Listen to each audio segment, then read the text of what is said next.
आज जो वीडियो हम बनाने जा रहे हैं वो शिव से संबंधित है। सावन का महीना चल रहा है, मंदिरों में शिवाभिषेक भी हो रहा है, रुद्र शिव का यज्ञ भी हो रहा है। लेकिन आज हमको ये समझने की आवश्यकता है कि आखिर शिव के कितने स्वरूप होते हैं, ये शिवलिंग का क्या महत्व है, उसके बारे में हम चर्चा करेंगे। शिव सृष्टि का संहार करने वाले कहे गए हैं। ये ही एक ऐसे देव हैं जिनकी आराधना वैदिक काल से पूर्व सिंधु घाटी की सभ्यता के समय में भी होती थी। इसके अनेक प्रमाण इतिहासकारों द्वारा दिए जा चुके हैं।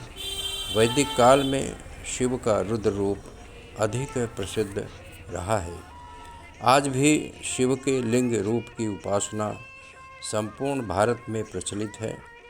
प्रत्येक नगर, ग्राम, सड़क, जंगल, पर्वत आदि पर स्थापित हुए शिव के लिंग रूप की उपासना होती है।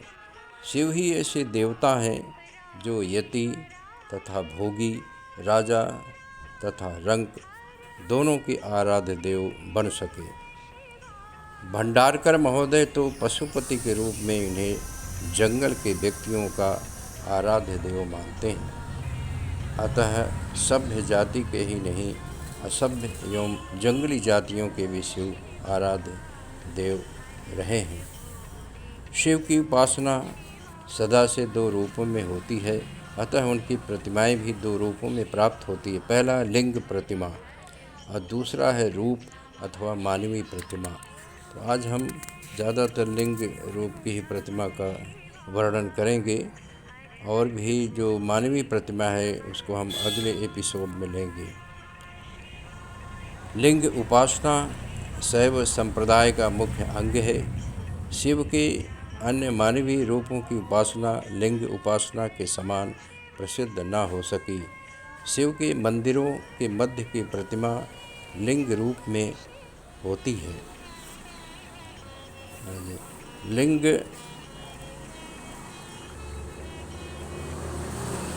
वैष्णव पुराणों में लिंग निर्माण का अधिक विस्तृत वर्णन नहीं हुआ है। विष्णु धर्मोत्तर में लिंग निर्माण पर कुछ आदेश दिए गए हैं। शिवलिंग के 3 भाग कहे गए हैं। पहला है भोगपीठ, दूसरा है भद्रपीठ और तीसरा है ब्रह्मपीठ। लिंग के ऊपर का भाग भोग कहलाता है। ये वृत्ताकार बनता है। उससे नीचे का भाग 8 कोणों वाला तथा उसमें नीचे का भाग चौकोर रहता है। इस प्रकार के लिंग में बहुमूल्य रत्न लगे होने चाहिए। लिंग का निर्माण इस प्रकार से होना चाहिए कि इसका गोलाकार भाग दिखाई पड़े, 8 कोण वाला भाग पिंडिका में बना हो और चौकोर भाग ब्रह्मपीठ में हो। ब्रह्मपीठ के निर्माण भद्रपीठ के नीचे होता है। राव महोदय ने लिंग 2 प्रकार के बताए हैं, एक चल तथा अचल। चल लिंग हल्के होते हैं, सरलता से एक स्थान से दूसरे स्थान पर ले जाए जा सकते हैं। वस्तु के आधार पर ये 6 प्रकार के कहे गए हैं। पहला है मृण्मय, मिट्टी का बना हुआ लिंग। यह पक्व और अपक्व भेद से 2 प्रकार का होता है। दूसरा है लौहज, लोहा, तांबा, पीतल, चांदी तथा सोने आदि धातुओं को परस्पर मिलाकर बनता है। तीसरा है रत्नज, इसमें मोती, नीलम, पुष्पराग, रूबी आदि अमूल्य रत्न जड़े रहते हैं। इसके साथ साथ यह स्फटिक तथा सूर्यकांत का भी बनता है। चौथा है दारूज, समी, मधु, कर्णिकाल, तेंदुक, अर्जुन, पिप्र, उदुम्बर, चंदन, साल, बिल्व, बदर, देवदारू वृक्षों की लकड़ी से बनता है। पांचवा है शैलज, पत्थर का बना हुआ हल्का लिंग जो एक मनुष्य के द्वारा एक स्थान से दूसरे स्थान पर ले जाया जा सकता है। क्षणिक, वह लिंग जो पूजा के समय बनाए जाएं और पूजा के समाप्त होने पर विसर्जित कर दिए जाएं। ऐसे लिंग बाल, चावल, भात, नदी के किनारे की मिट्टी, मक्खन, रुद्राक्ष, चंदन तथा कूर्च, घास, पुष्प तथा आटे के बनते हैं।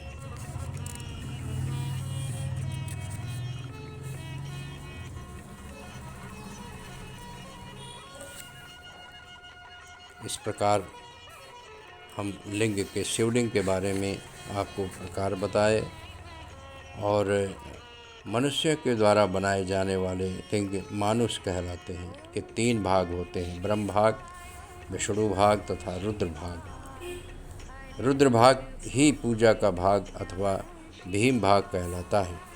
इसी पर जब जल डाला जाता है और पुष्प, फल तथा अन्य पूजा की वस्तुएं चढ़ाई जाती हैं, रुद्र भाग पर कुछ सुंदर रेखाएं बनती हैं जिन्हें ब्रह्म सूत्र कहते हैं। लिंग में पीठिका का बनना अत्यंत आवश्यक है, क्योंकि लिंग आश्रय और पीठ आधार है। यह पीठ चौकोर, छकोण, अष्टकोण किसी भी प्रकार का बनाया जा सकता है। विष्णु धर्मोत्तर में भद्र पीठ को ही माना है।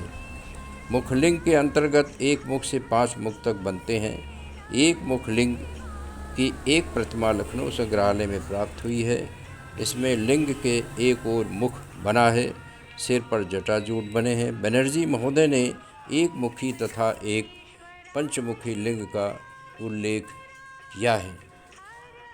भीटा से प्राप्त हुए शिवलिंग का भी उल्लेख राव महोदय ने किया है। लिंग में सबसे ऊपर एक पुरुष का मुख है, वो अपने बाएं हाथ में त्रिशूल लिए हैं, दाएं हाथ में अभय मुद्रा है।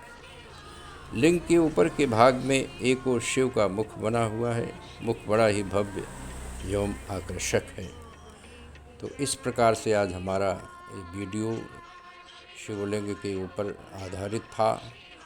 कहाँ पर हम उनको जल डालते हैं, कहाँ पुष्प चढ़ाते हैं, इसका वर्णन हम इसमें किया है।